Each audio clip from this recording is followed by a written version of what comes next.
Bapak Ibu semuanya, Assalamualaikum warahmatullahi wabarakatuh. Selamat siang semuanya. Saya ingin dengar suaranya dulu biar kita semangat ya. Gimana? Selamat siang Bapak Ibu semuanya. Siang, Bu Sri. Yang lain bagaimana? Yang lain, karena nanti ketika saya menampilkan soal itu harus nanti ada jawaban di kolom chat nih supaya nanti ada interaksinya, gitu ya. Siap ya, Bapak Ibu ya. Oke. Sekarang kita mulai dulu dengan soal yang pertama aja dulu ya, langsung ya, kayak gini. Bapak Ibu, sebelum masuk ke dalam soal ya, saya akan menjelaskan bahwa kebetulan saya juga merupakan pembuat soal hukum nasional gitu ya, dengan teman-teman dosen yang lain. Jadi kami tentu tahu ya struktur soal itu seperti apa. Ya, saya jelasin sedikit Bapak Ibu ya, struktur soal. Pertama, soal itu ada yang namanya Fihnet. Fihnet gitu ya. Fihnet itu adalah narasi soalnya. Nah, ini seorang laki-laki dan seorang pasien laki-laki bla bla bla sampai ke rheumatoid arthritis, ini merupakan Fihnet. Ini merupakan struktur soal yang pertama, narasinya. Oke. Yang kedua, soal hukum itu ada yang namanya pertanyaan. Ya, jadi ada Fihnetnya, ini Fihnetnya narasinya, ada pertanyaannya. Nah, ini pertanyaannya soal nomor 1, apakah masalah keperawatan bla bla bla. Oke. Yang ketiga ada jawabannya. Jadi ada 3 struktur soal ya. Ada yang namanya Fihnetnya atau narasinya, narasi soal, ada pertanyaan, ada jawaban.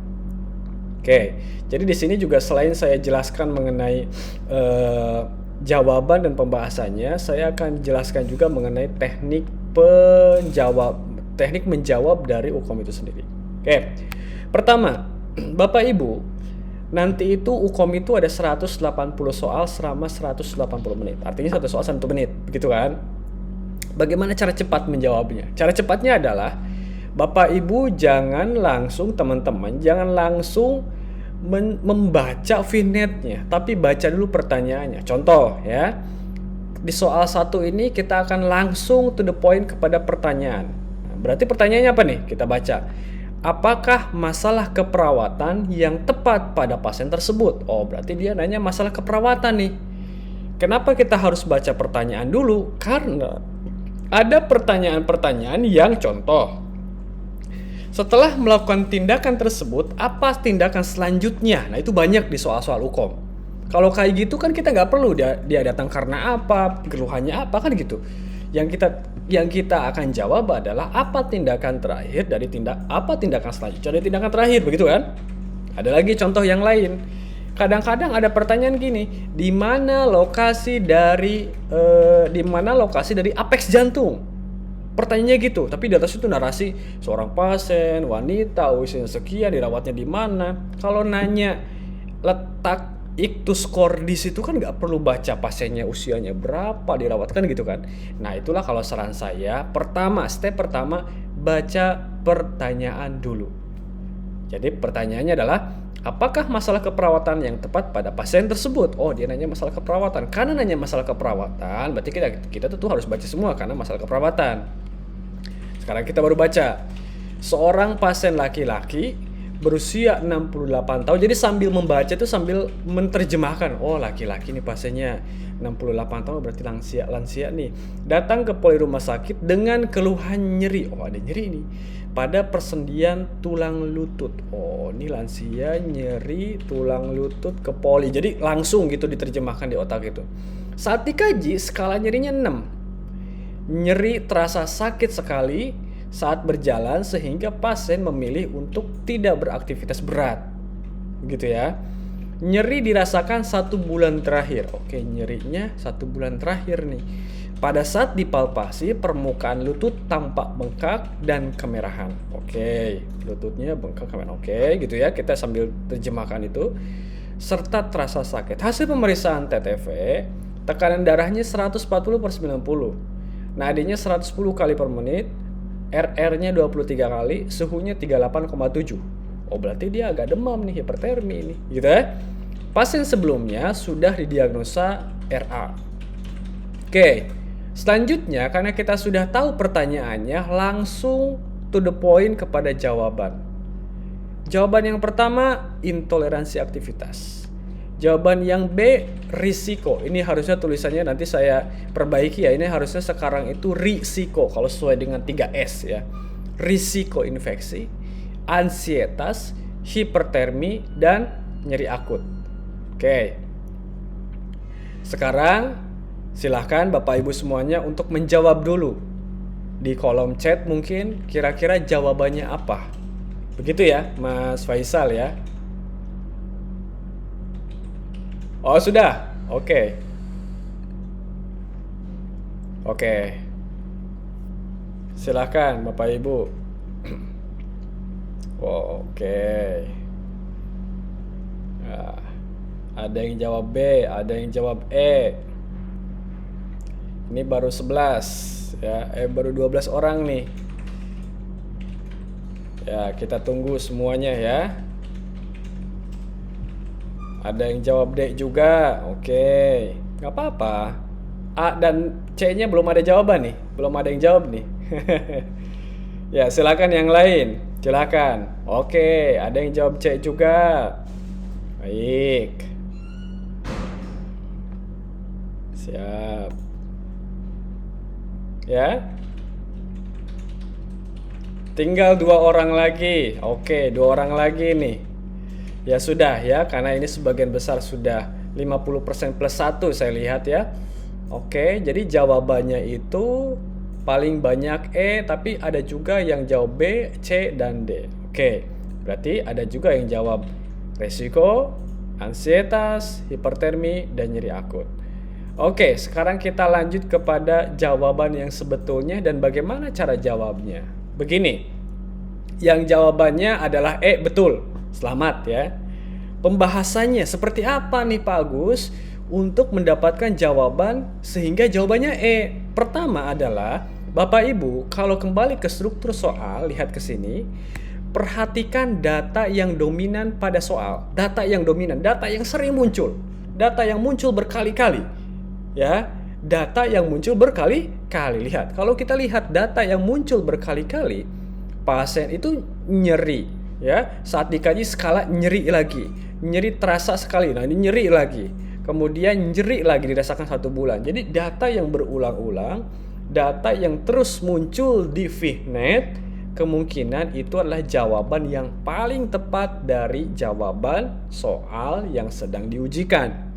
Oke? Nah, kalau saya bahas seperti ini, kalau saya tuliskan, perhatikan data dominan pada soal. Semakin banyak data tersebut muncul, maka besar kemungkinan itu adalah jawaban yang paling tepat. Jika ditelaah, ya, maka data yang bisa di-list untuk masalah keperawatan nyeri diantaranya adalah gitu ya.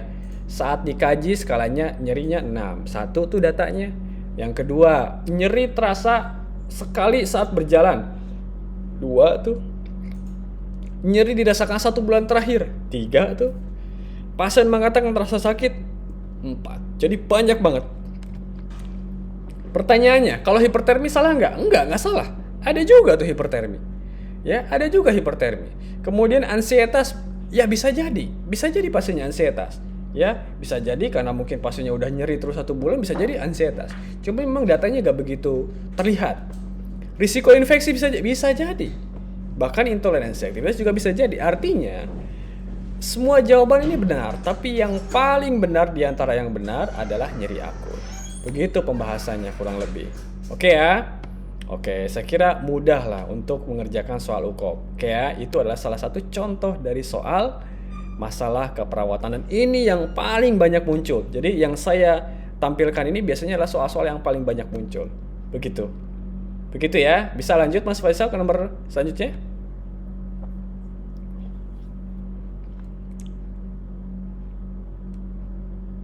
Banyak banget, hampir sebagian besar jawaban E, bagus. Tapi ada yang jawab B, C, dan D, saya jelaskan kenapa jawabannya E ya, supaya teman-teman akhirnya oh ternyata jawabannya seperti itu. Nah itu yang diharapkan tuh seperti itu ya. Oke.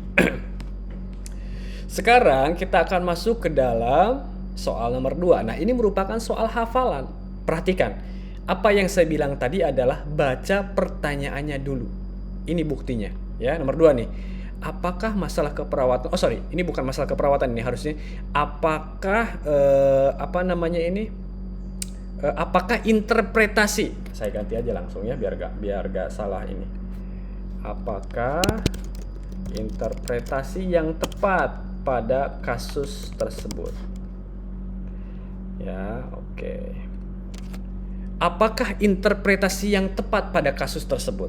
Oke, kalau misalkan pertanyaannya adalah apakah interpretasi yang tepat pada kasus tersebut, ya, kemungkinan kita perlu nggak pasiennya laki-laki, 48 tahun, di rumah sakit, BAK-nya dikit? Enggak. Karena kalau kita lihat jawabannya sepertinya pertanyaan ini nanyain asam basa, begitu kan?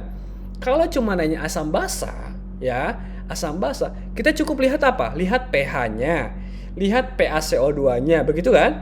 Lihat HCO3-nya, lihat base axis-nya, ya, itu udah cukup.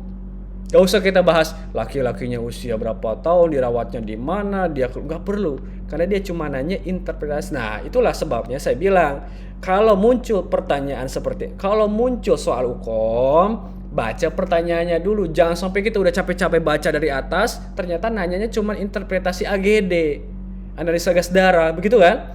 Nah, sekarang saatnya Bapak Ibu untuk menjawab. Ya, kira-kira apakah interpretasi hasil AGD yang tepat pada kasus tersebut? Silakan Mas Faisal mungkin dibuat polling lagi ya. Apakah A, apakah B, C, D atau E? Lihat pH-nya, lihat PaCO2-nya, lihat HCO3-nya, lihat BE-nya. Silakan.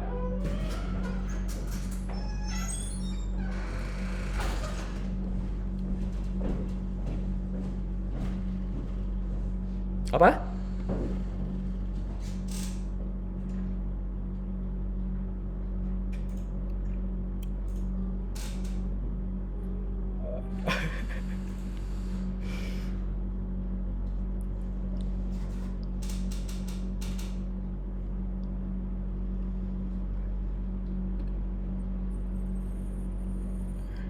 Tertutup apa sih?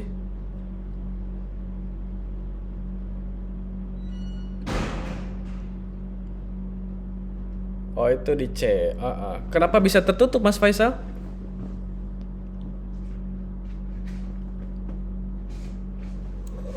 Oh. Oke. Banyak yang bingung, ya betul. Saya kira ini masih 10 orang yang jawab, masih 7 orang lagi yang belum. Silakan isi dulu.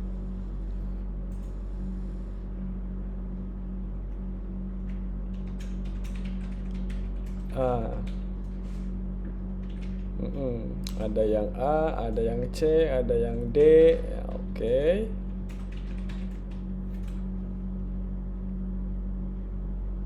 Ada lagi? Oh, ini 13 orang yang isi. Ayo, Mas mumpung belajar. Kalau salah gak diomelin ya. Kalau salah justru kita betulin ya, supaya nanti ketika UKOM lulus semua ya. Oke, silakan.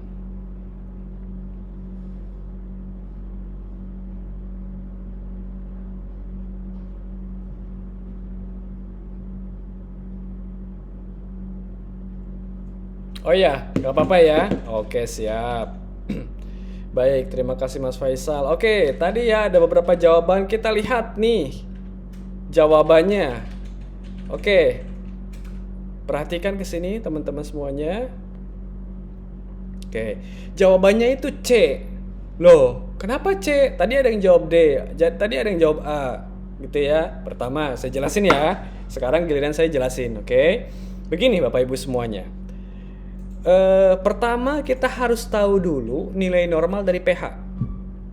Nilai normal dari pH. pH itu nilai normalnya itu adalah 7,35 sampai 7,45. Itu dulu. pH dulu harus tahu normalnya. Oke? Yang kedua adalah kita harus tahu dulu nilai normal dari PaCO2. Nah, cara gampang menghafal adalah pH kan 7,35 sampai 7,45 kan. PaCO2 hilangin aja angka 7-nya. Gampang, 35 sampai 45. Gitu ya. Oke, gitu dulu ya. pH 7,35 sampai 7,45. PaCO2 hilangin angka 7-nya. Oh, 35 sampai 45. Jadi dengan ngapalin pH kita sudah tahu nilai PaCO2. Oke. Yang ketiga adalah kita harus tahu nilai HCO3. HCO3 itu nilainya 2. Nah, ini harus dihafal memang. 22 sampai 26. Gitu. Kemudian yang terakhir kita harus tahu nilai BE. BE itu kan min 2 plus 2. Begitu ya. Itu nilai normal. Sekarang kita belajar makna. Ya. Nah, pH normal kan 7,35 sampai 7,45 kan? Jika pH-nya turun, itu maknanya. Jika pH-nya turun artinya 7,10, 7,25 gitu ya. Pokoknya turun aja di bawah 7,35 aja. Maka disebut dengan asidosis. Oke. Kalau pH-nya di bawah 7, gini deh. Kalau pH-nya di bawah normal, maka disebut dengan asidosis atau asam. Itu makna. Oke. Yang kedua, jika lebih dari 7,45 artinya lebih dari normal, maka disebut dengan alkalosis atau basa. Oke ya. Jadi jika turun dari normal asidosis, jika lebih dari normal alkalosis. Itu makna pH. Oke, itu makna pH ya. Sekarang makna PaCO2. Makna PaCO2 itu terbalik dengan pH. Loh kok bisa? Gini penjelasannya. Kalau PaCO2 kalau misalkan gini, kalau nilai PaCO2-nya naik artinya di atas 45, justru asidosis. Kebalik. Kalau di bawah 35 atau turun dari nilai normalnya justru alkalosis. Terbalik dengan pH. Kalau pH itu turun asidosis, kalau PaCO2 dia naik asidosis. Oke ya? Oke, itu maknanya dulu. Asidosis alkalosis. Yang ketiga, kita cari maknanya HCO3. Gini. HCO3 kalau turun dari kalau HCO3 itu maknanya sama dengan pH. Artinya apa? Kalau turun asidosis, kalau naik alkalosis. Itu HCO3. Kalau BE juga sama dengan pH. Turun asidosis, naik alkalosis. Oke. Begini. Sekarang kalau sudah tahu nilai normal pH, PaCO2, HCO3, base exist dan maknanya, sekarang kita lihat gambaran PaCO2 itu menggambarin apa, HCO3 itu menggambarin apa. Oke ya. PaCO2 itu menggambarkan respiratorik. Sedangkan HCO3 itu menggambarkan metabolik. Oke ya. Nah, sekarang kita kembali ke soal untuk menjawab pertanyaan tadi. Begini, lihat teman-teman semuanya. pH-nya 7,35. Normal atau tidak? Normal. Ya. PaCO2-nya 38. Normal atau tidak? Enggak. PaCO2 38 itu artinya apa? Naik. Naik itu artinya apa? PaCO2 38 itu normal atau PaCO2 itu normal apa? 38 normal karena nilai normalnya adalah hilangkan angka 7 di pH 3545, begitu kan? Nah, sekarang nilai HCO3. HCO3-nya turun apa naik? Turun. Kalau HCO3 turun artinya apa? Artinya apa? Asidosis. Asidosis dulu. Asidosis, betul? Asidosis dan HCO3 itu menggambarkan metabolik. Oke ya. Nah, tapi dilihat harus ini kan gini. Contohnya adalah harusnya kan kita menyamakan makna antara pH dengan PaCO2 atau HCO3 kan untuk mengetahui dia asidosisnya metabolik atau respiratorik. Oke ya. Karena pH-nya normal, maka pengganti pH kita gunakan base exist. Oke ya.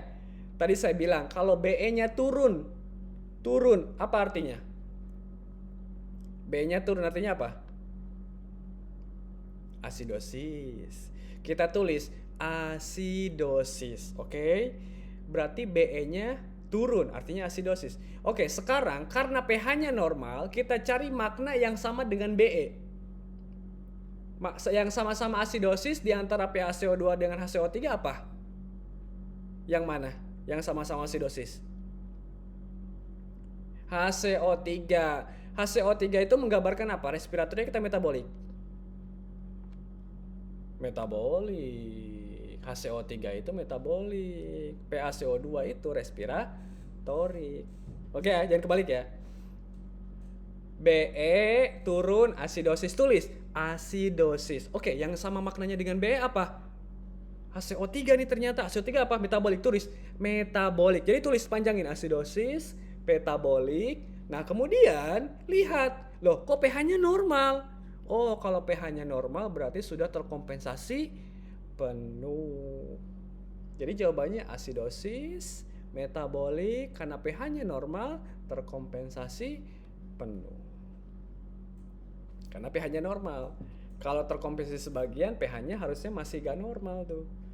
Begitu. Saya mau kasih contoh soal yang lain, tapi takutnya lebih dari waktu yang sudah ditentukan ya, sama optimal. Jadi teman-teman nanti belajar lagi lah terkait pH ya. Yang penting saya udah jelasin pH normalnya sekian, kalau turun apa, kalau naik apa. PaCO2 itu normalnya hilangin angka 7, maknanya terbalik dengan pH. HCO3 ini yang harus dihafal, maknanya sama dengan pH. BE ini harus dihafal, maknanya sama dengan pH. Baru PaCO2 itu apa sih? Oh, respiratory.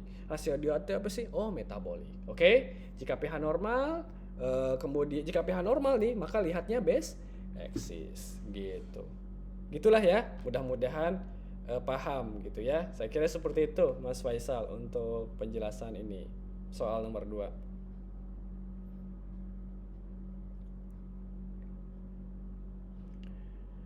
Alhamdulillah. Sama-sama.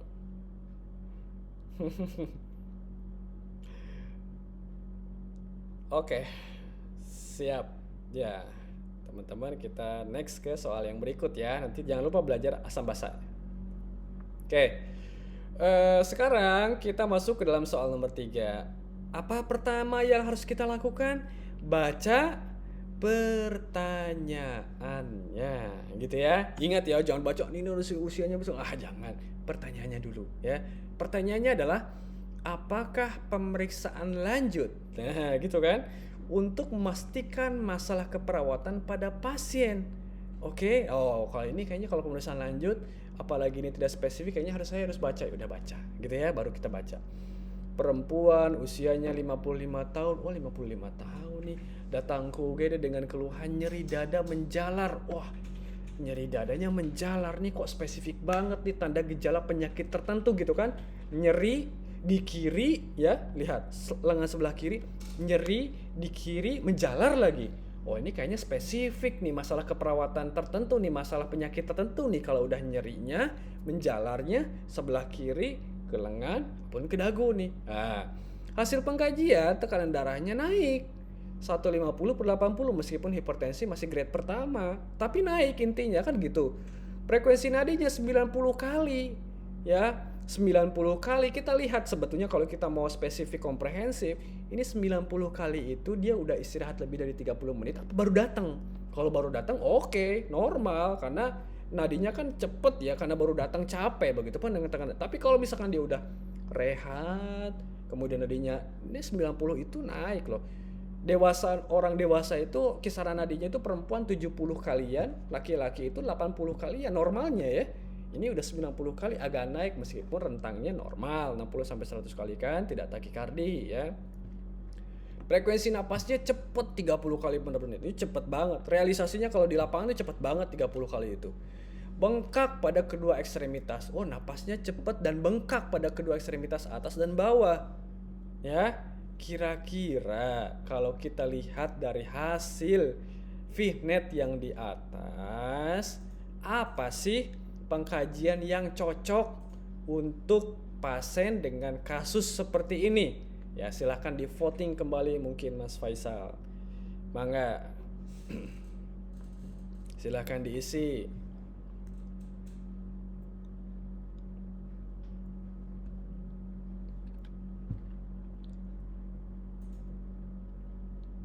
Oke, oke.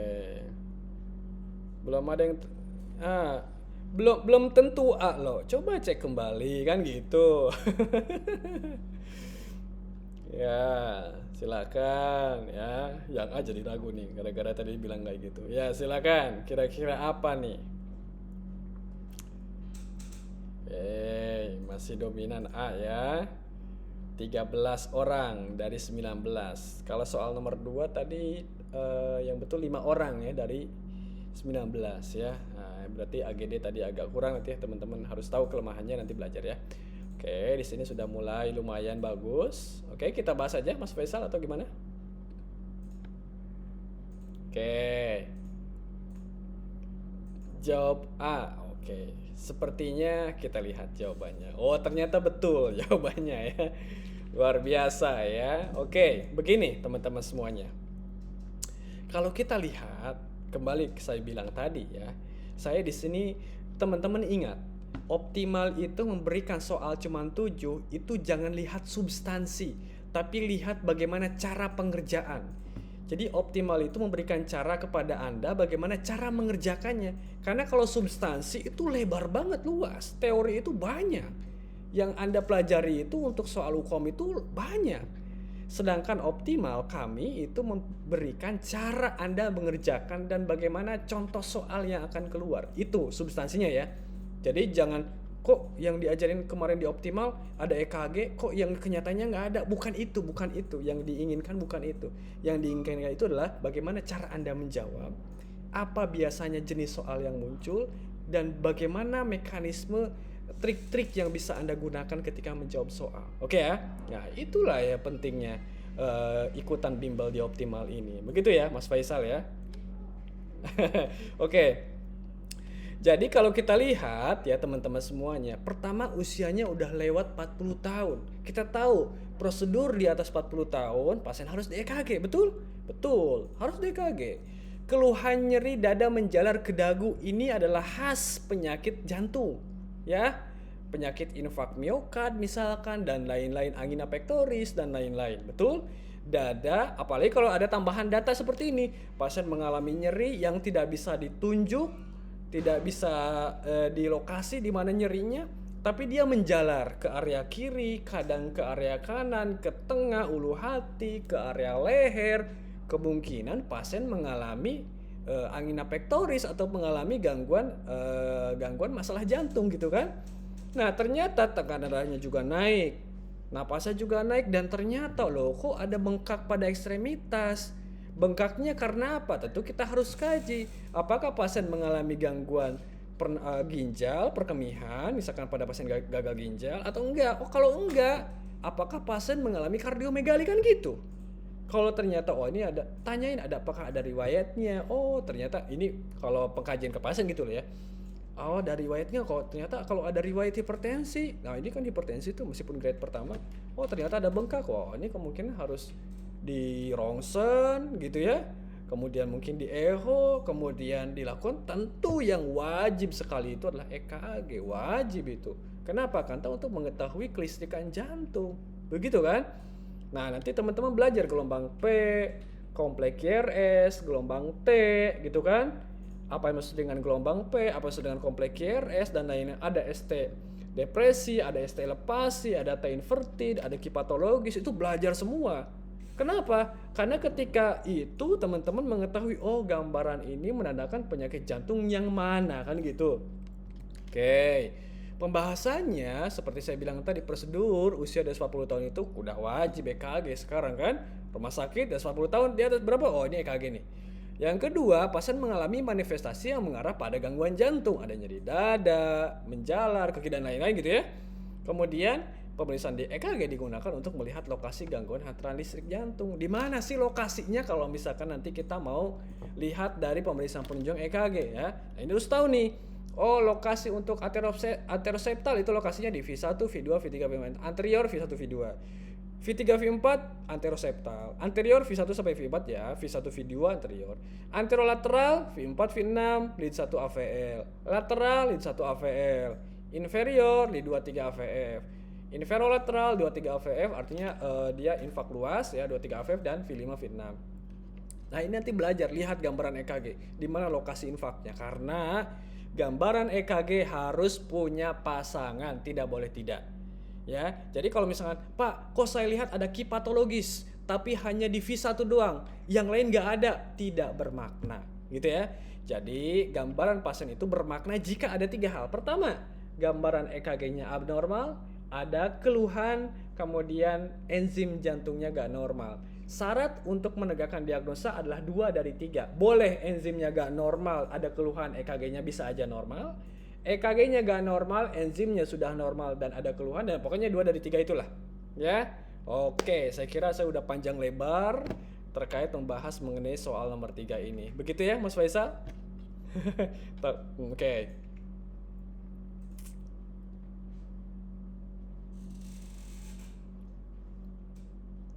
Betul, luar biasa.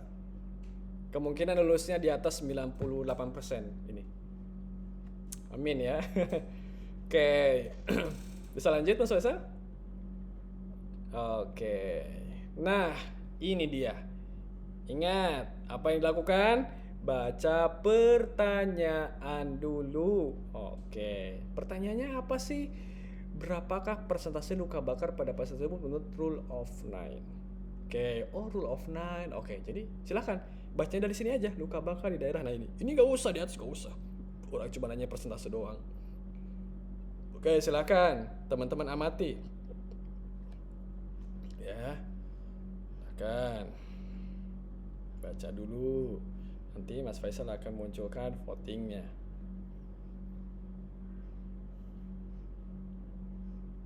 Betul.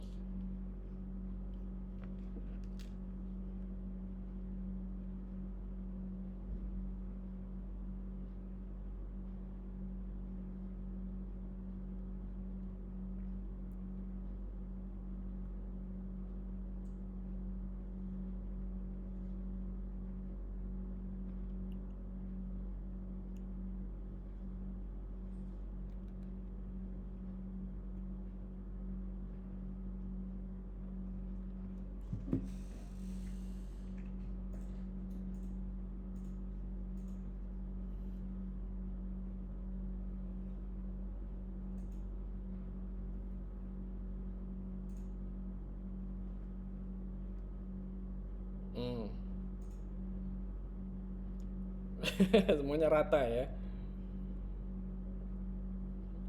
Oke, coba silakan. Silakan yang lain. Ini sepertinya masih ngitung nih kayaknya nih. Silakan.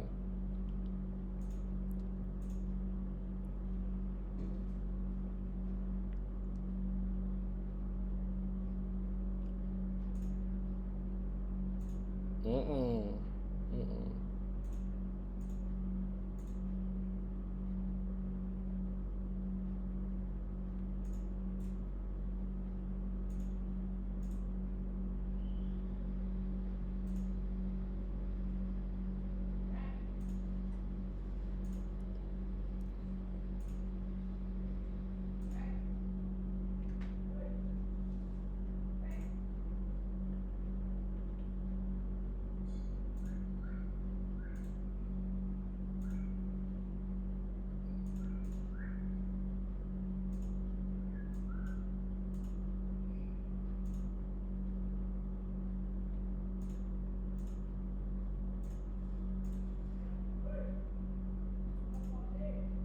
Oke, boleh.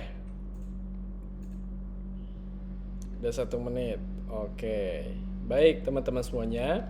Ini adalah jenis dari soal hafalan ya. Artinya teman-teman harus hafal rule of 9 itu berapa. Karena kadang-kadang suka ada nih rule of 9 itu di soal hukum ya. Entah kenapa rule of 9 itu kadang-kadang suka jadi langganan aja tuh. Ada aja ya. Nah, nanti kaitannya dengan rumus Baxter nanti ya, pergantian cairan, tapi nanti itu belakangan ya. Silakan teman-teman pelajari. Oke. Jawabannya adalah C ya. Nah, kenapa C? Mari kita hitung sama-sama ya. Oke. Ini adalah gambar dari rule of 9 ya. Di sini ada 4,5% di kepala, di wajah ya. Kemudian di belakang wajah, di kepala 4,5%. Jadi kalau wajah semua total kepala berarti kan 9%, begitu kan? Dada, bagian depan 9%, bagian belakang 9%. Jadi kalau di total 18% kalau dadanya full, gitu kan? Begitupun dengan perut. Nah, kemudian ada kemaluan 1%. Kemudian untuk kaki, ya kaki ini 9%, ini full atas bawah loh ya.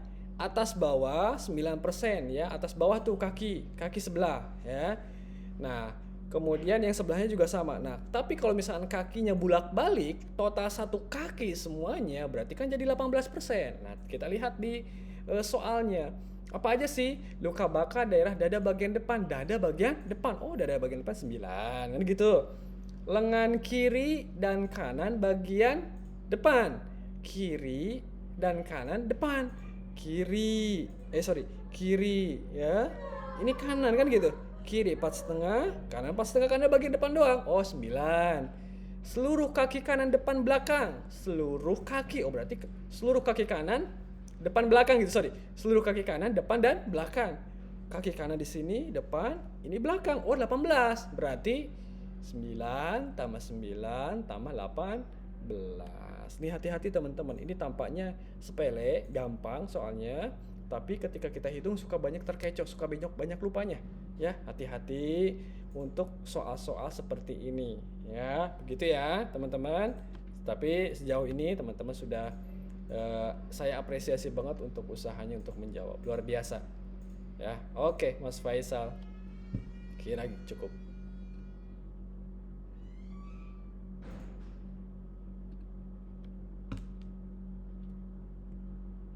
4 orang. Oke. Mm-mm. Itu harus detail, harus hati-hati, itu penting banget. Gitu. Oke, siap. Nomor 5 ya. Nah, ini juga banyak ya soalnya kayak gini teman-teman. Hati-hati ya. Oke. Sekarang apa tadi apa yang kita lakukan pertama? Baca pertanyaan dulu. Oke. Pertanyaannya adalah berapa nilai kesadaran pasien tersebut? Oh, dia cuman pengen tahu nilai GCS-nya aja. Perlu gak kita baca seorang pasien perempuan usia 50? Nggak perlu. Udah, kita langsung aja ya. Langsung ke apa namanya, indikator GCS-nya ya. Ada I, verbal dan motorik. Oke, kita langsung dari sini berarti bacanya ya. Setelah dilakukan pengkajian neurologi dapatkan suara mengerang. Oke, mengerang ya. Suaranya mengerang. Pasien buka mata hanya ketika diberi rangsangan nyeri. Oke, buka mata hanya ketika diberi rangsangan. Sekaligus terjadi fleksi abnormal ketika diberikan rangsangan nyeri. Kira-kira menurut teman-teman kan sudah lulus NOS tentu kan ini kan. Coba kalau GCS masih salah-salah, aduh ini perlu belajar lagi nih, terutama yang di rumah sakit ini. Ayo silakan dibaca dulu sebelum nanti Mas Faisal akan kasih pollingnya ya. Silakan.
Oke.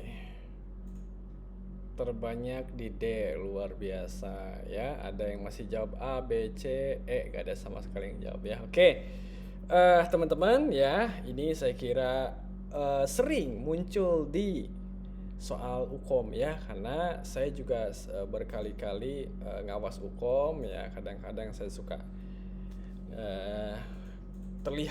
suka terlihat bahwa ada soal model seperti ini ya. Oke, jadi ini bisa dijadikan acuan ya. Oke, sekarang kita coba bahas ya satu-satu ya. Ingat ya teman-teman, GCS Gaussian Coma Scale itu ada 3 indikator. Pertama itu adalah eye atau mata, yang kedua adalah motorik, yang ketiga adalah verbal ya. Gitu ya. Nah, sekarang kita mulai dulu dari sini deh. Nilai normalnya itu eye itu ada 4 ya. Kalau misalkan datang nggak ada respon ya, unresponsive, kita kasih rangsangan nyeri, atau dari atas dulu deh. Kita datang matanya udah buka spontan, oh berarti 4. Kemudian membuka mata karena diajak Pak, kita Pak, buka matanya Pak, buka, oh berarti 3. Kemudian habis diajak ngobrol, udah habis selesai diajak ngobrol tutup lagi ya. Kemudian Pak, bangun Pak. Nah itu gak bangun, tapi ketika kasih rangsangan nyeri di supraorbital atau di area sternum ya, atau kita cubit ujung kuku, oh ternyata muncul tuh rangsangan nyeri. Muka mata baru, gitu ya, sambil mengerang biasanya. Nah itu berarti 2. Kalau misalkan Pak udah dikasih rangsangan nyeri juga, ditepuk-tepuk juga, oh berarti nggak ada respon. 1, gitu kan? Itu yang I. Yang verbal, orientasi baik, dapat bicara dengan lancar. Oh ini saya gini di mana? Ini kan saya ceritakan kronologinya, misalkan kalau dia jatuh ya. Kemudian yang 1 disorientasi, itu nilainya 4. Kalau yang tadi diajak ngobrol nyambung, bagus, 5. Kalau ternyata dia bingung, Pak ini di mana? Aduh, ini di mana ya? Katanya saya nggak tahu lah. Katanya ini mungkin di rumah saya. Bingung kayak tanggal berapa apa nggak tahu gitu ya. 4. Kata-kata nggak sesuai. Dia muncul kata-kata tapi tidak berurutan, tidak sesuai ya. Kayak ngaco gitu ya kata-katanya, tapi muncul. Ngerti kita tapi ngaco gitu ya. 3. Suaranya cuma ngereng doang ya, ngerang gitu ya, bergumam. 2. Gak ada respon. 1 ya. Ya, kemudian ketika motoriknya mematuhi perintah, itu jelas 6. Lokalisir nyeri ya. Lokalisir nyeri ini kita cubit, ditepak dulu ya. Oh, ini berarti 5. Menghindari nyeri, ketika dicubit tangannya diginiin. Oh, itu 4. Fleksi abnormal ya, jadi jadi apa namanya, tangannya fleksi ya, fleksi tapi abnormal fleksinya gitu ya. Yang dicubit supraorbital dan dia fleksi abnormal gitu ya. Kemudian ekstensi abnormal itu 2. Yang fleksi abnormal tadi 3 ya. Gak ada respon juga, itu 1. Kalau kita lihat di soal, suaranya katanya ngerang. Oh, berarti verbalnya 2. Pastinya buka mata ketika rangsangan nyeri aja. Oh, ternyata dia juga 2 I-nya. Sekaligus katanya ada fleksi abnormal. Oh, fleksi itu ada 3. Jadi 2, 3. Jawabannya D. Luar biasa. Betul sekali ya teman-teman yang jawab D. Yang jawab selain D, ya tentu jangan berkecil hati ya. Namanya ini juga masih belajar. Jadi masih terus harus dipelajari dan belajar lagi. Oke, gitu Mas Faisal kurang lebih.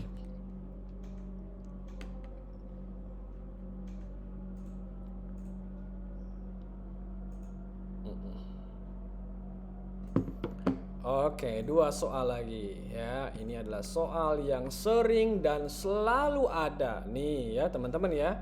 Selalu ada. Nih, apa tadi kan saya bilang? Baca pertanyaannya. Apakah kode etik? Oh, dia nanya kode etik. Kalau nanya kode etik kan kita harus baca dari awal dong. Oke, kita baca deh. Perawat N merawat pasien di ruang VIP dan kelas 3. Oke.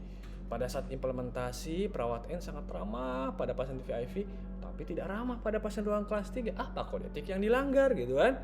Nah, baru kita baca jawaban otonomi. Nah, gitulah ya. Silahkan teman-teman jawab. Saya kira ini mah gampang. Tapi bukan masalah, sekali lagi, bukan masalah substansi soal, tapi masalah apa saja soal yang sering muncul dan bagaimana cara menjawabnya. Itu yang penting. Lebih penting daripada jawabannya ya. Oke, silahkan dibaca dulu, nanti Mas Faisal akan buka votingnya.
jadi C.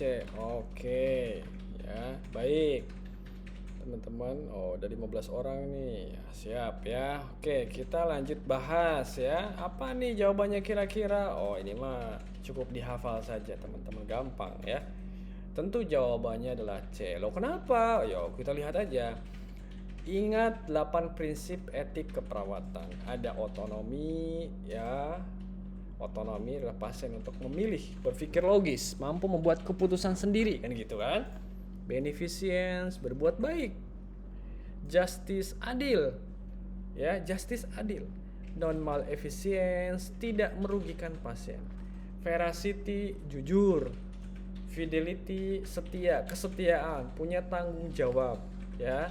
Confidentiality, ya, kerahasiaan. Confidentiality, kerahasiaan ya.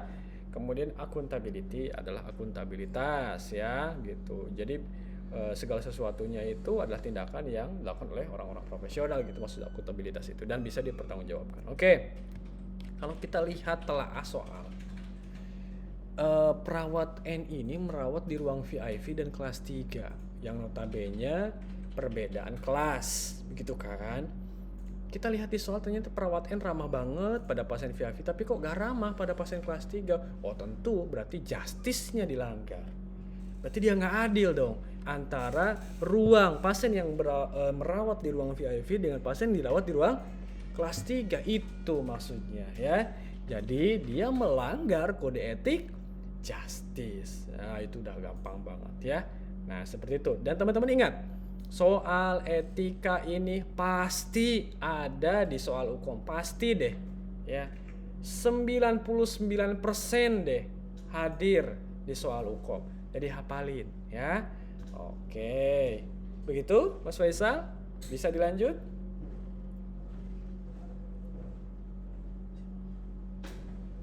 Oke. Satu lagi terakhir, saya kasih bonus. Ya, oke teman-teman, ini masih soal yang sama. Kan sudah tahu ada 8 ya. Sekarang coba buktikan dengan soal yang nomor 7 ini. Sorry, ini nomor 7 nih ya. Kira-kira apa ini jawabannya? Apa kode etik? Masih kode etik nih. Apa? Coba silahkan. Tadi kan sudah saya jelaskan jawabannya.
Gercep nih kayaknya. Soal terakhir gercep nih.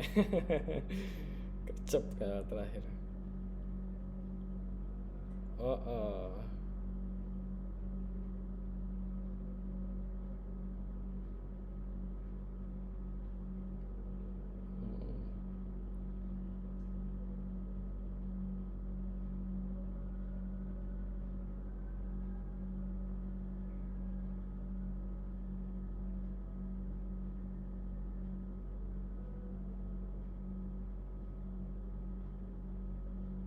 Oke.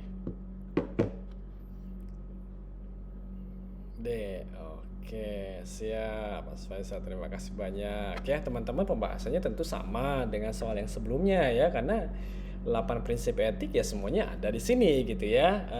Jawabannya gitu maksud saya. Sisa kita lihat, perempuan usia 65 ya, sedang dirawat di ruang anyelir, pasien mengeluh inkontinensia urin. Pada saat melakukan pemasangan kateter, lupa sampirannya nggak ditutup. Kira-kira apa dong?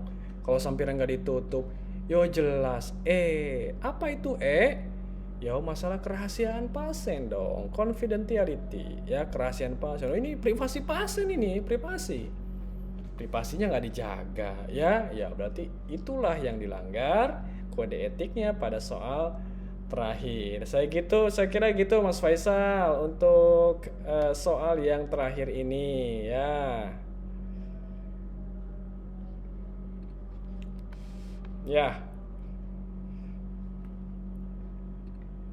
Mm-mm. Ya.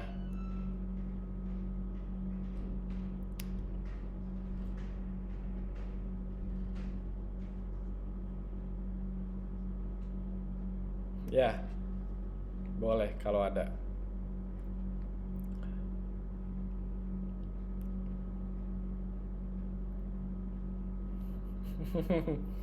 Mm-mm.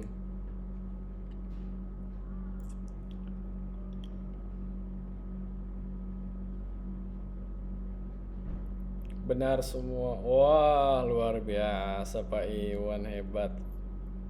Betul tujuh. Betul tujuh, betul semua ya. Salah satu. Oh. B7. Oke.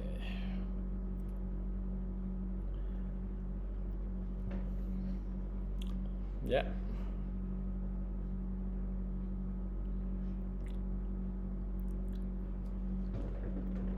Oke. Terima kasih Bapak Ibu semuanya ya, Mas Faisal terima kasih. Jadi begini Bapak Ibu semuanya, mengerjakan soal hukum itu harus tenang ya. Tentu kita harus belajar, tapi kita harus tenang supaya menjawabnya itu nanti pada saat di depan komputer itu kita tidak ngeblank, itu yang penting ya. Yang kedua, tentu kalau sudah ikhtiar ya kita tawakal saja, berdoa gitu ya semampunya, karena kita sudah memberikan yang terbaik. Ya, jadi kalau saya bilang, kadang-kadang saya suka bilang seperti ini. Lulus Ukom untuk sekali percobaan itu membanggakan gitu ya. Tapi kalaupun tidak lulus dalam satu kali percobaan, ya tidak apa-apa, nanti kita coba lagi gitu. Jadi jangan putus asa.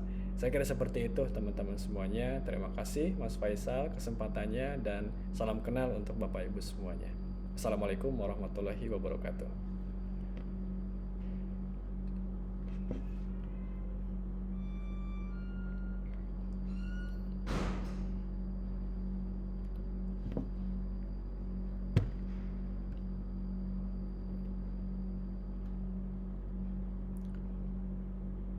Waalaikumsalam.